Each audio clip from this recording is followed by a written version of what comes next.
నమస్కారం రైతు సోదరులారా. ఎండనక వాననక రెక్కాడితే గానీ డొక్కాడని పరిస్థితిలో కష్టపడే మన అన్నదాతలకు వృద్ధాప్యం అనేది ఒక పెద్ద సవాలుగా మారుతుంది.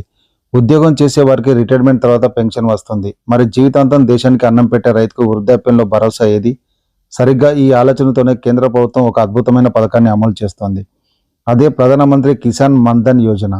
చాలా మందికి ఈ పథకం గురించి తెలియక ఈ గొప్ప అవకాశాన్ని కోల్పోతున్నారు. ఈ రోజు ఈ పథకంలో ఎలా చేరాలి, ఎన్ని డబ్బులు వస్తాయి అనే పూర్తి వివరాలను వివరంగా మాట్లాడుకుందాం.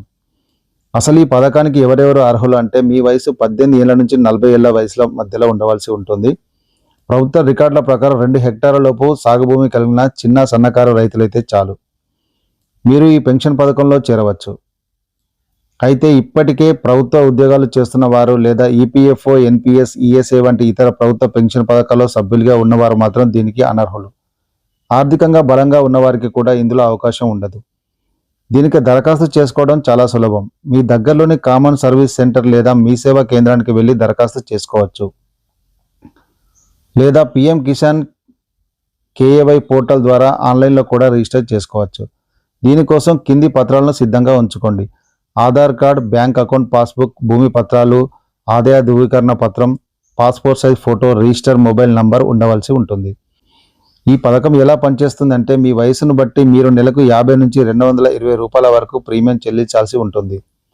ఇక్కడ గొప్ప విషయం ఏంటంటే, మీరు ఎంత ప్రీమియం కడతారో కేంద్ర ప్రభుత్వం కూడా మీ పెన్షన్ ఫండ్కు అంతే మొత్తాన్ని జమ చేస్తుంది. ఇలా మీరు 60 ఏళ్ళు వచ్చే వరకు ప్రీమియం చెల్లిస్తే ఆ తర్వాత మీకు ప్రతి నెల 3000 పెన్షన్ నేరుగా మీ అకౌంట్లో జమ అవుతుంది. అంటే ఏడాదికి రూపాయలు 36,000 భరోసా అన్నమాట. ఒకవేళ లబ్ధిదారుడైన రైతు మరణిస్తే వారి జీవిత భాగస్వామికి 50% పెన్షన్, అంటే నెలకు 1,500 రూపాయలు అందుతాయి. వృద్ధాప్యంలో ఎవరి మీద ఆధారపడకుండా గౌరవంగా బతకాలంటే ఈ పథకం రైతులకు ఒక వరం లాంటిది. తక్కువ పెట్టుబడితో జీవితకాల భరోసా ఇచ్చే అవకాశాన్ని అసలు మిస్ చేసుకోకండి. ఈ సమాచారాన్ని ఊర్లో ఉన్న ఇతర రైతుల సోదరులకు షేర్ చేయండి. ఇలాంటి వీడియోల కోసం మన ఛానల్ను సబ్స్క్రైబ్ చేసుకోవడం మర్చిపోకండి.